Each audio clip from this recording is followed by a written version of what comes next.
This is On Point. I'm Meghna Chakrabarti. For those of us old enough to remember it, it's hard to fathom that 17 years have already passed since the 2008 financial crisis.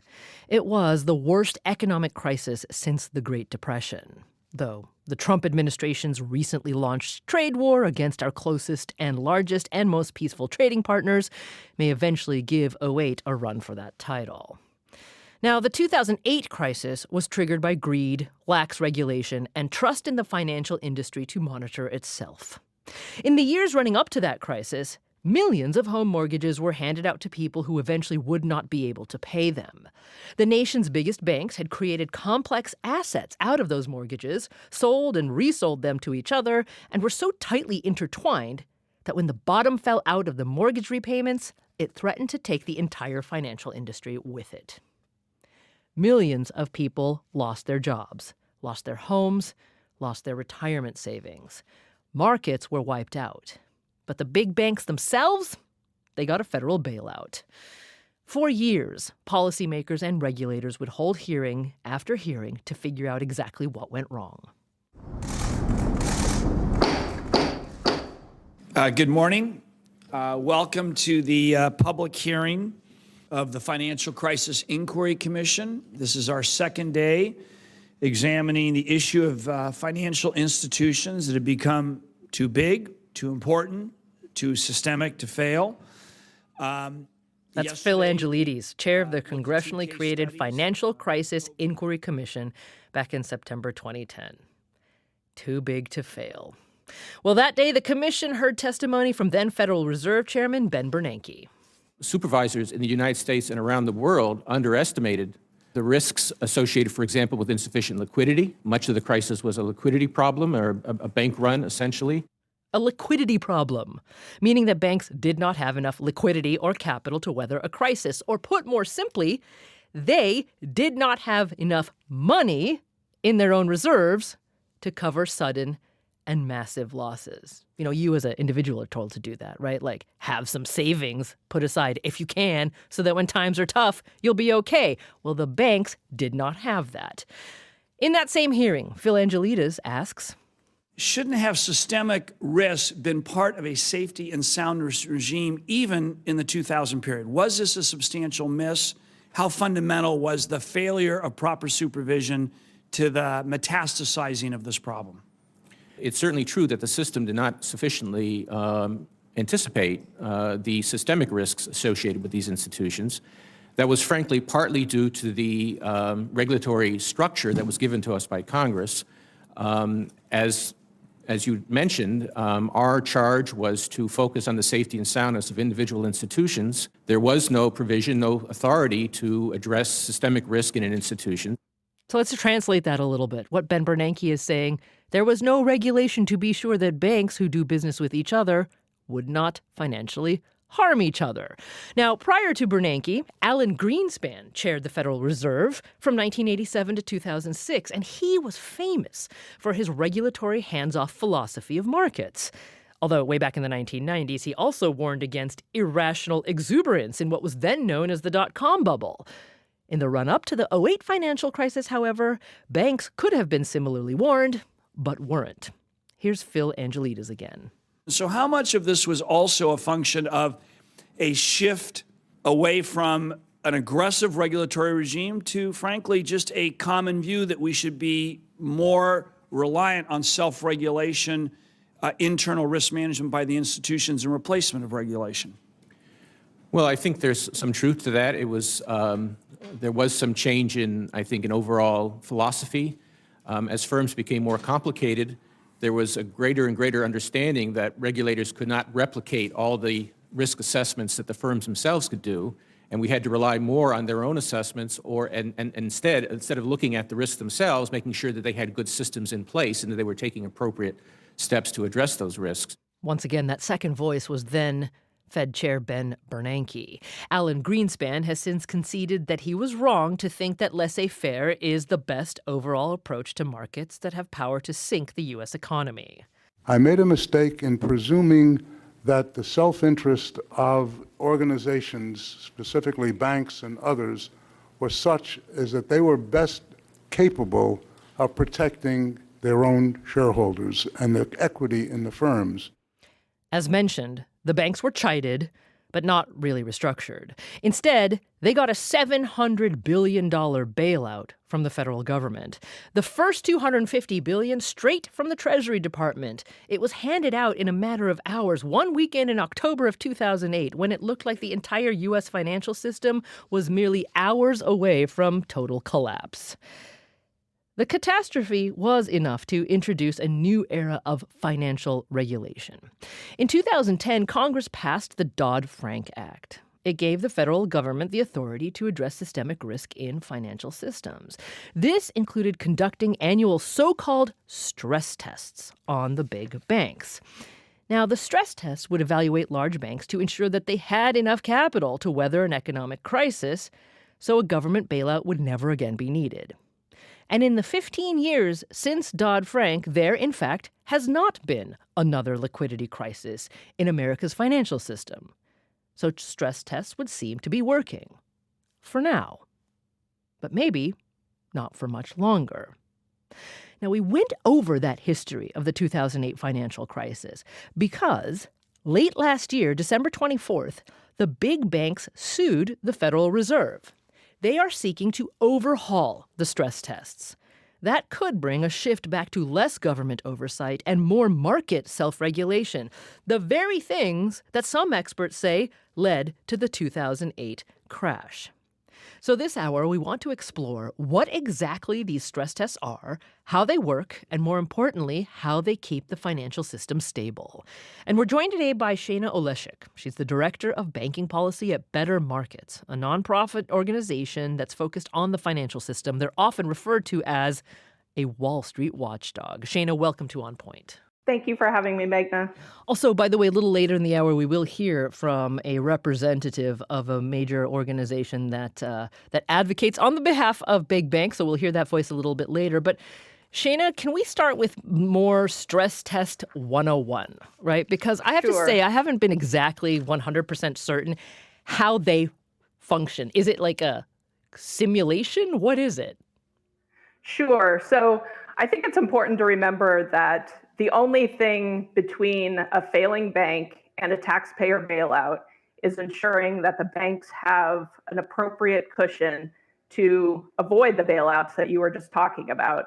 So the stress tests are an annual exercise done with the largest banks in the country to gauge their financial position and their current operations against what we think could be a stress scenario, something that looks like the 2008 financial crisis. Is it a computer program? Is it a tabletop exercise? Is it a spreadsheet? What is it? Oh, this is a very big operation that the Federal Reserve does every year with countless experts, modeling experts, accounting experts, economists, financial analysts. So no, this is a very involved operation. And so essentially what they are doing, and correct me if I'm wrong, is they're getting some data from the banks themselves about their current balance sheets, let's say, and they're coming up with potential scenarios, another bank run, another sort of bottoming out of a certain sector of the economy, what have you. And then they're theorizing like what would happen to the bank's balance sheet in the event of that stress, as we're calling it? I would call it more than theorizing. Okay. They're taking a scenario of severe yet plausible conditions, and the scenarios are all based on the 2008 financial crisis, which is something that I'd love to talk about if you'd like to. We feel like that's not a strong enough test because, as you mentioned earlier, during the 2008 financial crisis and in the years following, the biggest banks had to be bailed out. So that basing a stress scenario on those conditions, we argue, is not stressful enough because the goal here is to, going ahead in the future, to have a situation where the largest banks in the country can stand on their own and not rely on a government bailout. So, Yeah, no, I actually definitely want to talk about that more a little bit later in terms of what the baseline of the current stress tests are, the break point essentially. But do tell me a little bit more. So, for example, like what would be a typical stress scenario that the Federal Reserve would use as a model for these annual tests? sure. So in 2024, for example, last year, the stress scenario included unemployment rising, house prices falling, more stress in the commercial real estate markets, stress in the financial markets. So it's a comprehensive scenario or possible what might happen in the future sort of uh, scenario that they look at. So it's a combination of several different factors. And in addition, the Fed has also started what they're calling exploratory scenarios, which are more focused scenarios that look at a more detailed case of stress, although those are not used to affect banks' capital at this point. Okay, so then the modeling is you, Bank X, have different kinds of exposures across these various parts of the economy that could, become very weak under this scenario that we're putting forth, and so therefore, with that exposure, we're testing if you can stay afloat, Bank X, correct? Correct. So a certain bank may have a lot of mortgage loans, for example, or a lot of loans to the commercial real estate markets. Okay, Shayna, they hang on for a second. I'm sorry to cut you off in mid-sentence there. We just have to take a quick break, and I want to hear a little bit more about what the consequences are if banks fail the current regime of stress tests, but we'll do that in just a minute. This is On Point.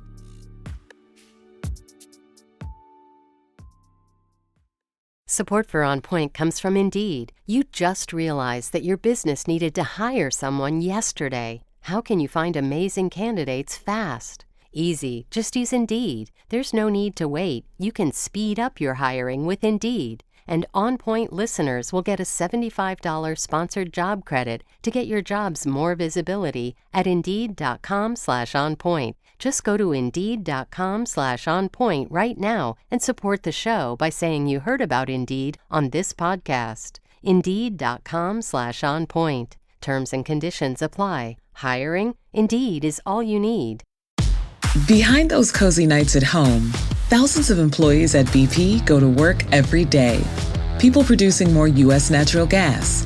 People building grid-scale solar capacity. People turning landfill waste gas into pipeline-quality renewable natural gas. And people delivering all of that power where it's needed. They're part of the more than 300,000 jobs BP supports across the country. Learn more at bp.com/investing in America. At Radiolab, we love nothing more than nerding out about science, neuroscience, chemistry. But we do also like to get into other kinds of stories. Stories about policing or politics, country music, hockey, sex, of bugs. Regardless of whether we're looking at science or not science, we bring a rigorous curiosity to get you the answers. And hopefully make you see the world anew. Radiolab, adventures on the edge of what we think we know. Wherever you get your podcasts. You're back with On Point. I'm Meghna Chakrabarty, and today Shayna Olesiuk joins us. She's Director of Banking Policy at Better Markets. They are a nonpartisan, nonprofit organization that focuses on the financial system. And Shayna's with us to help us better understand financial system stress tests that are mandated by federal law. They have been since the 2008 financial crisis. And we're talking about them now because late last year, a little over a month ago, representatives for the nation's biggest banks issued a lawsuit or filed a lawsuit against the Federal Reserve asking to overhaul bank stress tests. Okay, so Shayna, you were in the middle of an example of telling us what would happen if, again, theoretically, Bank X, as I'm calling it, told the Fed they have all sorts of exposure in different markets, and the Fed said, okay, here's our simulated crash scenario, and then what would happen? Go ahead, Shayna.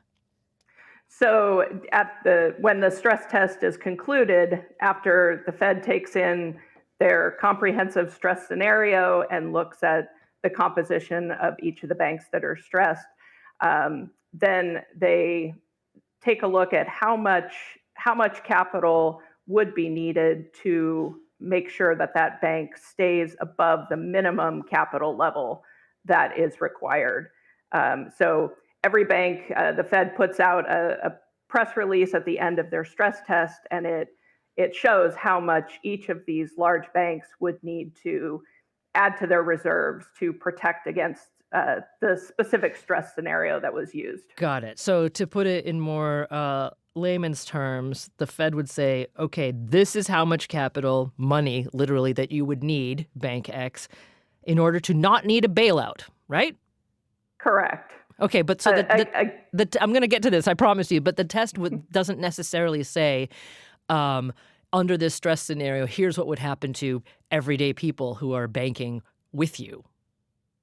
Correct. Okay. It does not. Okay. What else can the stress test not actually tell us, right? Because the financial system is so complicated that one of the things that happened in 07 and 08 is that it was the crisis that revealed how systemically intertwined all these banks were with their exotic financial assets that they had created from, all of those securitized mortgages, for example. Correct.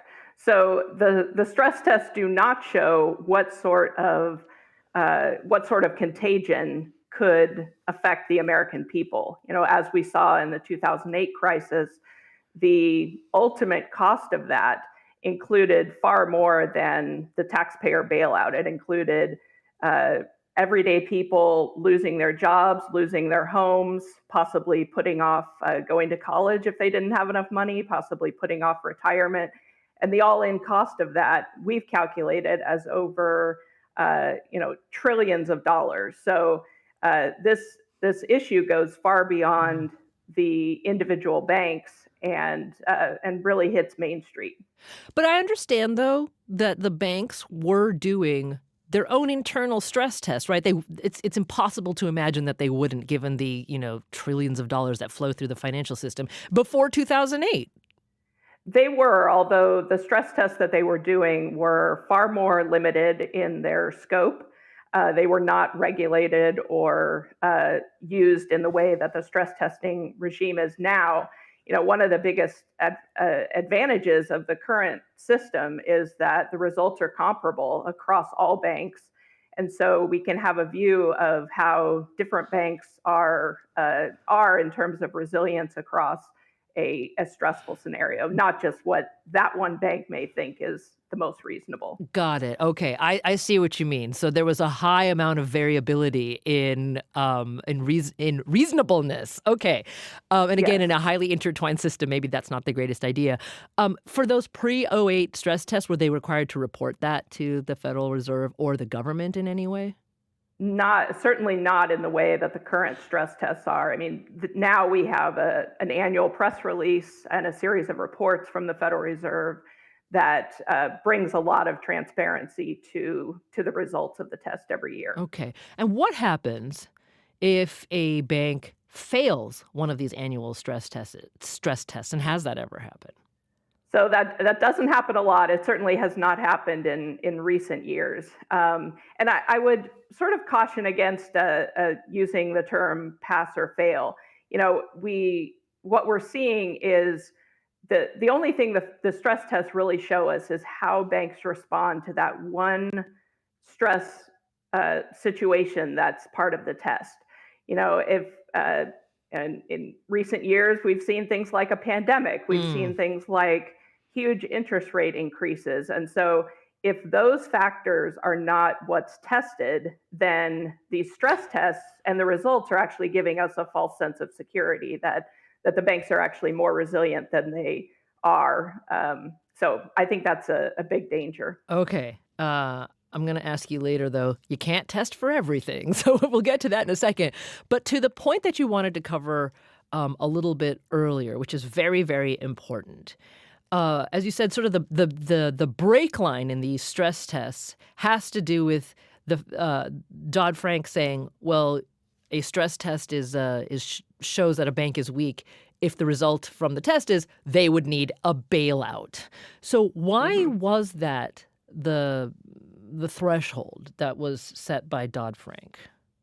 Well, I think it was, the best that we could come up with at the time. Um, but as we've studied this further, it's very clear that basing success on withstanding a crisis of the severity of 2008 is not necessarily the best baseline, especially for Main Street Americans, because what we're effectively saying is that we're okay with having the government bail out these largest banks. That is the measure of success. If banks can withstand a crisis of that severity, then we call that success. And I just don't think that the American people, should not stand for that being the definition of success here. I see. We should have a higher bar for the financial system, essentially. Absolutely. I mean, these are the largest banks in the country that, as you mentioned earlier, too big to fail is alive and well. So that's definitely not in the best interest of Main Street Americans. Well, we're going to hear from a representative of the banking industry in just a second, but another sort of layperson's question for you, Shayna. It sounds like it's only the biggest banks in the country that have to do this, because we have had some bank failures, right, in the past 15 years. I think the most recent high-profile one that comes to mind is Silicon Valley Bank. Absolutely, and that's another point that I think is critical to understand is initially the Dodd-Frank stress tests included all banks with $50 billion or more in total assets. And during, I think it was 2019, that minimum size threshold was increased to $250 billion. So effectively what this has done is it said any bank below $250 billion, which included Silicon Valley Bank, included First Republic Bank, those aren't systemically important enough to cause a risk to require a bailout. But clearly what we saw in 2023 was that was not the case. These banks were, Silicon Valley Bank at least was deemed to be so worrisome that it was given a systemic risk exception. So the fact that the stress test didn't even include that bank is a huge problem. Systemic risk exception, what does that mean? So that means that the government can use extra measures to essentially bail out a bank that would otherwise fail. So it got a bailout anyway. Mm-hmm. Okay. So Shayna, hang on here for a second, because as I said, we did speak to a member of the banking industry, an advocate for the banking industry, and quite an important one. He's Greg Baer. He's the president and CEO of the Banking Policy Institute, and it is a group that represents the nation's biggest banks. And it is his group that co-filed this December 2024 lawsuit against the Federal Reserve to overhaul stress tests. Now, Baer tells us they don't want to get rid of the stress tests, but in his words, rather just make them much more transparent. The banking industry has always been supportive of stress testing. Every major bank does stress tests. They actually run dozens or hundreds of stress tests because they want to ensure that they can survive a severe event, whether that's a severe recession or a market collapse if you're engaged in capital markets. And I think we recognize that it makes sense for the Federal Reserve to think about bank capital in that way. It's just we want to make sure that the test makes sense, that it's looking at a reasonable, although severe scenario, and then also that it's calculating losses accurately. Now, the lawsuit seeks to compel the Federal Reserve to share its test modeling so that the public can decide if the stress scenarios they are designing are reasonable and effective, and if calculated losses are appropriate. We're going to come back to all that in just a second.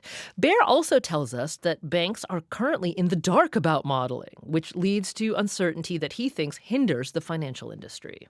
Under the stress test, we're seeing very different results year to year, even though the bank's balance sheets have not changed. And what that means is the banks have to be prepared for their capital requirements to change significantly from year to year, which means they basically have to hold even more capital sort of as a cushion against uncertainty because they can't figure out why their capital requirements are going up and down so much. And if the banks are overcapitalized, Baer believes that negatively impacts the economy as a whole. I think it's pretty hard to argue that they're not strong enough. You look at this has been going on, for 15 years now. I don't think there's any evidence that the largest banks are undercapitalized. There is considerable evidence that they're overcapitalized, and basically that you're sacrificing GDP growth unnecessarily because there are formulas for calculating. If you raise bank capital requirements by X, you see a diminution in GDP of Y, and so there are reasons not to overcapitalize banks. But again, if you look at real world experience, and we've now had a lot of different shocks, a global pandemic, and you've not seen any sense at the large banks that they are undercapitalized. Baer believes with greater transparency, the stress tests can be significantly improved. He and the big banks believe that the tests would then confirm that they need to have less capital in reserve. To the extent there's a lower capital requirement, that means that you're going to see more market intermediation in capital markets. It means you're going to see lower prices on loans. I mean, again, not terribly lower, but certainly lower. You might see commercial credit move from private credit to banks to some extent. Again, there are reasons you don't want to overcapitalize a banking system because it makes everything a bank does more expensive to its customers. Of course, there are reasons why banks should hold a lot of capital. You don't want to replay a global financial crisis and their real costs to bank crises. The question, though, is has the pendulum gone too far? And, the stress test is part of that pendulum. So that's Greg Baer, president and CEO of the Banking Policy Institute. And again, they co-filed this lawsuit against the Federal Reserve on December 24th to overhaul stress tests.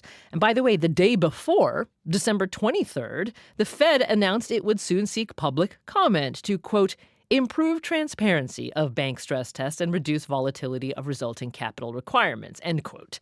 Public comment has yet to be opened. So, Shayna, let's just first of all start or pick up with what Baer said with that fact. Is it coincidental that the Fed announced that it would take a public comment on how to improve transparency of stress tests? No, I don't think it's coincidental at all. I mean, the banks for years have hated the stress testing process, and I don't think it's coincidental at all. Okay, so let's sort of go through almost line by line with what Greg Baer says the bank's view of these stress tests are. First of all, his biggest concern is overcapitalization. And I think to put it simply, what he's saying is that if the banks are holding a lot of money in reserve, that is money that cannot be put to work elsewhere in the U.S. economy. It's essentially doing nothing to help the economy grow. Whether he talked about loans, he talked about credit, et cetera, et cetera. I mean, isn't that a legitimate point? It's just sort of sitting there when it could be put to work for the American people. No, I think this is one of the big misconceptions about what capital is. Capital is actually, banks have it to protect against future losses. It's not a question of whether or not they can lend out more or less if they have more capital. In fact, there are many, many academic studies out there from the Federal Reserve and elsewhere that show a clear correlation between two things, actually, between when banks have more capital, they actually make more loans. And I think more importantly, when banks have more capital, they can make more loans and have better financial results through the economic cycle. So they're actually less volatile, which ultimately is good for the American people. Although you heard Baer, though, say that he says that there are formulas that show that if you raise bank capital requirements by a certain amount, there's in his words, a diminution of GDP by a certain amount.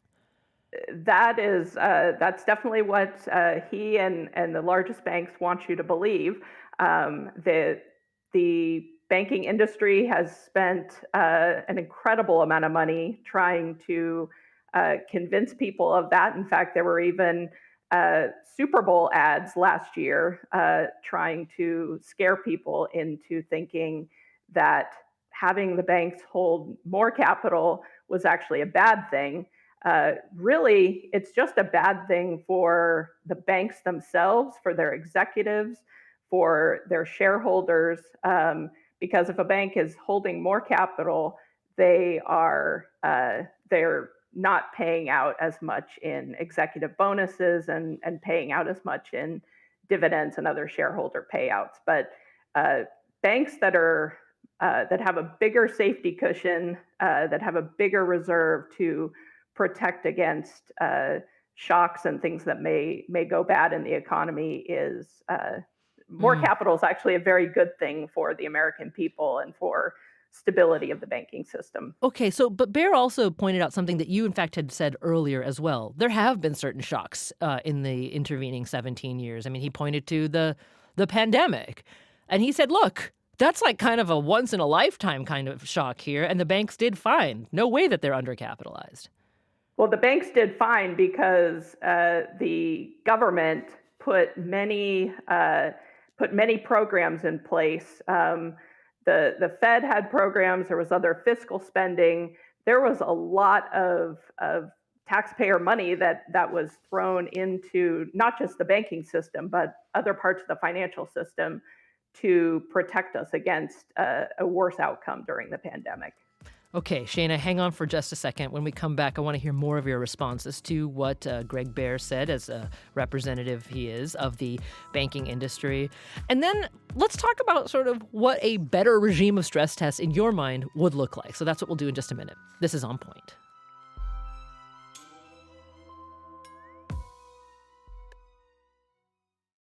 This is On Point. I'm Meghna Chakrabarty, and before we get back to our discussion about the financial system and annual stress tests, I can't resist the pun, I want to hear from you about another kind of stress. It's the kind that I feel, and maybe you do too, when you're driving at night, because car headlights are brighter than they have ever been before. They seem to be much brighter than they used to be. And in fact, okay, I'm not the only person who's thinking about this, because it's recently been reported that the National Highway Traffic Safety Administration receives more consumer complaints about headlight brightness than any other topic. So we want to hear from you. What is your experience like when you are driving at night?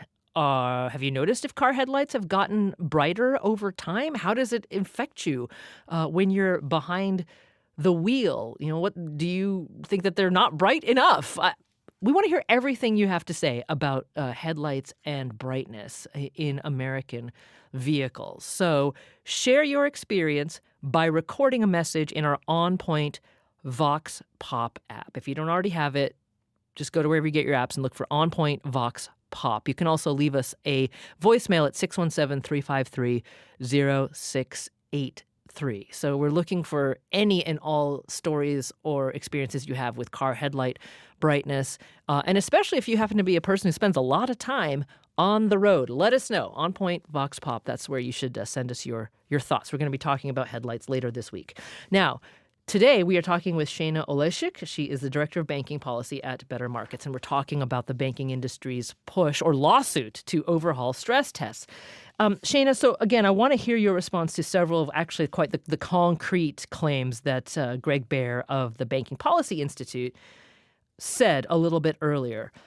He intimates that there is a lack of transparency in the modeling that the Fed does on these stress tests. And he actually says that instead of making banks stronger because of that, it actually makes it harder for them to effectively manage the capital. And that could make the stress tests themselves less effective. What are you thinking about that?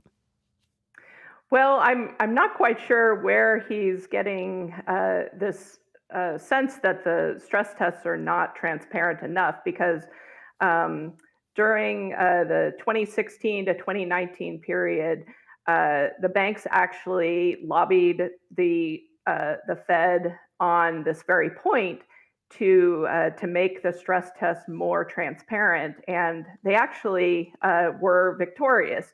Currently, anyone can go to the Fed's website, can learn what the parameters of the annual stress tests are, and can even find information about the models themselves. So I'm not quite sure what's behind his claim. I mean, short of seeing every calculation that's done, I think there's plenty of transparency, and especially in light of the fact that the stress tests are really should be looking or should be giving us a sense for how banks fare in in light of a stressful situation in the economy. And we don't know, we don't have a crystal ball as to what is going to happen in the economy tomorrow or next year. So I don't think that this bringing even more transparency and handing over every single piece of the model,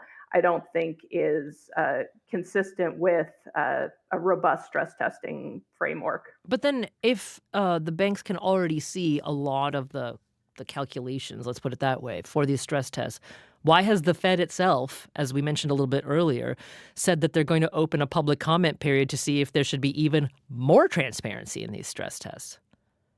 Well, because the largest banks have been in their ear asking for more and more transparency. So, yeah, it's unfortunate. Lobbying is what you're saying. Exactly. And I would also mention that, not only was the banking industry successful in getting a lot of this transparency in 2019, they were also successful in limiting the transparency that was shared with the public about their stress testing results. Prior to 2019, the Fed also did what was called a qualitative part of the stress test, which was essentially giving the bank feedback on their overall operations, outside of the models and the technical results, giving more feedback, just qualitative results. And the banks lobbied to limit the transparency there. So now we don't get any sort of results like that are shared. So this is really a self-interested push in my mind, and a very creative look at what sort of transparency is good and what sort of transparency is not so good. Okay, here's another point that Greg Baer makes, and I'm actually going to elaborate on it from what the Bank Policy Institute, from literature they put out.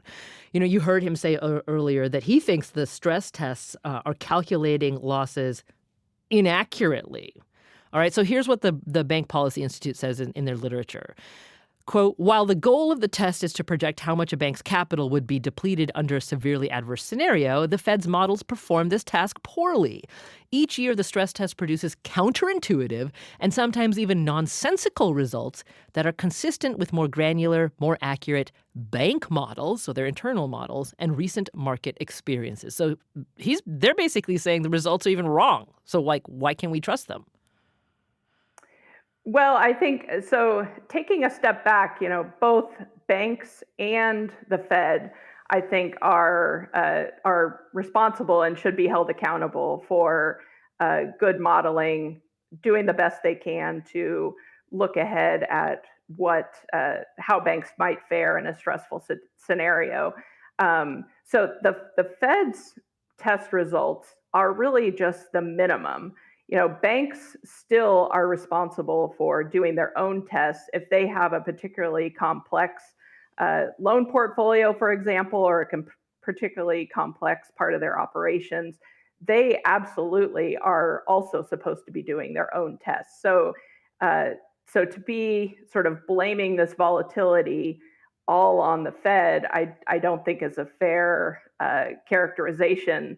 The banks, if they have some reason that they need even more capital, they should absolutely be having that. Mm-hmm. Okay. So then there's this other issue that I told you we'd come back to later because you pointed it out. The Fed comes up with a scenario, a stress scenario. And on this, is it possible that you and the Bank Policy Institute actually agree? Because, you can't, it's impossible to predict all the theoretically possible stresses that the economy could undergo. And so in that case, in that sense, aren't the stress tests just like shining a flashlight in one corner of a massive dark room? Absolutely, and I think you're right. We've written in the past, and I think we still support having a more expansive set of scenarios. As I said earlier, in the last couple of years, the Fed has introduced what they're calling exploratory scenarios, and we think that those should be developed further. The one key point that we've brought up where we might disagree with the Bank Policy Institute is making the results of those exploratory scenarios or a more expanded set of stress characteristics, making the banks also be responsible for having capital to protect against those. This is not just a theoretical game. This is real things that might happen, and the banks should be held accountable to protect against those. Shayna, I should have asked you this earlier, and forgive me that I didn't, because when we were talking about the industry's claim that they're being forced to overcapitalize because of these stress tests.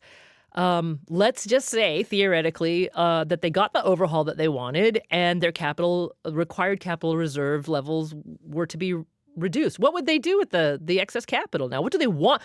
I guess I'm saying, why do they want this? Because there's something they want to do with that capital. Right. As I said earlier, there's two main things that they want to do with it. They want to increase their bonuses that they're paying to executives, and they want to be able to increase their dividends and shareholder payouts. Is it really just that? They don't want to actually use them to create new products that could actually, help build the economy? They would love you to believe that. I don't believe that. Okay. So look, I want to take a step back here for a second. When I first read about this lawsuit at the end of last year, at the end of December, it was utterly fascinating to me because I think understanding the financial system is very, very important in this country. But I also noticed that the United States, in the U.S., the financial media, right, the financial press was very, very, very focused on this story for a few days. Like all these reporters that I have a lot of respect for saying, this is big, this is big, this is big. Mm-hmm. Outside the financial press, there was almost no coverage of this whatsoever. So with that in mind, Shane, I'm just thinking about all the listeners hearing this right now. Why should they care about the future of stress tests for the nation's biggest bank? Like, what does it matter to them? What impact could it have on them if the stress testing regime were changed? Yeah, so I think, it's important to remember that this is not, to me, loving economics, this is interesting to me, but, this goes far beyond a theoretical banking economic calculation or something that's being done, in Washington, D.C. This really does affect Main Street Americans. It affects people around the country. We only need to look back a few years to the 2008 crisis to see that many of the harms and the damages that were done to everyday people have continued for generations. As I was saying, someone that, for example, if a family lost their job or lost their home, that may have affected their children's ability to go to college, which has, long-standing effects. So I think that, the American people should expect that their regulators and the people in Washington or who are supposed to be protecting them are actually doing that and are appropriately, have the interests of Main Street Americans in the forefront of their mind, not just what the big banks and the Wall Street lobbyists with a bunch of money are saying. It's interesting because the fact that the American people didn't receive any kind of analogous bailout as the banks did in 2008. We've talked to a lot of political scientists who say that is one of the major recent historical events that they say produced this spasm of dislike and distrust in the government that partially led to the rise of Donald Trump. There's another Trump administration right now. Do you have any sense of what the current Trump administration and Jerome Powell is still at the Fed, but could there be more sort of pro-banking actions coming out of this administration? Absolutely, and I think that's important to remember because those often come at the detriment of the American people.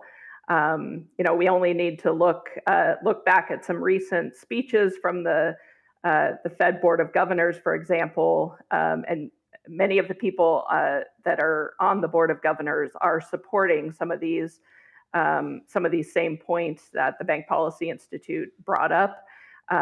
So I think that this conversation is definitely not over, and it's important for people to have a voice and to stand up for what they think is right. And just to be clear, when you mentioned the greater transparencies that the banks lobbied for beforehand, that happened in the first Trump administration. Correct. Yeah. Okay, we've got about just 2 minutes left here, Shayna. What would a better stress testing regime look like to you? So I think there's a few things that I would suggest. First of all, certainly broadening the test scenarios, as we talked about earlier. I mean, it makes sense to test against one set of scenarios, but as we know, there's a lot of dynamism in the U.S. economy. Things change quickly. And so being able to see how banks respond to a multitude of stress scenarios, I think, would really make the entire testing system more robust. Bringing back that qualitative feedback would be another important change. Being able to share not just mathematically how a bank responds to a specific stress scenario, but hearing from the Federal Reserve on the resilience of each of the largest banks. I think both of those developments would certainly strengthen the entire regime. Okay, and then last, just quickly, if you'd want the test to have a higher threshold, not the bailout threshold, but a higher one, what would that threshold be? So again, the stress tests themselves give the minimum amount of capital that a bank would need to have. So by having a more stressful scenario itself, it's not about a specific number for all banks. It's about having a more stressful scenario that puts more pressure on the banks. So I don't think it's good to focus on a specific numerical number, because that's not going to be the same for every bank. Okay, but so just to be clear, but the idea is, though, that it's not a scenario in which one of the possible outcomes is, well, you get bailed out anyway. Correct. Yes, that would be a huge improvement. Okay. Well, Shayna Olesiuk, Director of Banking Policy at Better Markets. They're an organization that focuses on the financial system, have often been called a Wall Street watchdog. Thank you so much, Shayna, for educating us on the latest in the financial system's required stress tests. I really appreciate it. Thanks for having me. I'm Meghna Chakrabarty. This is On Point.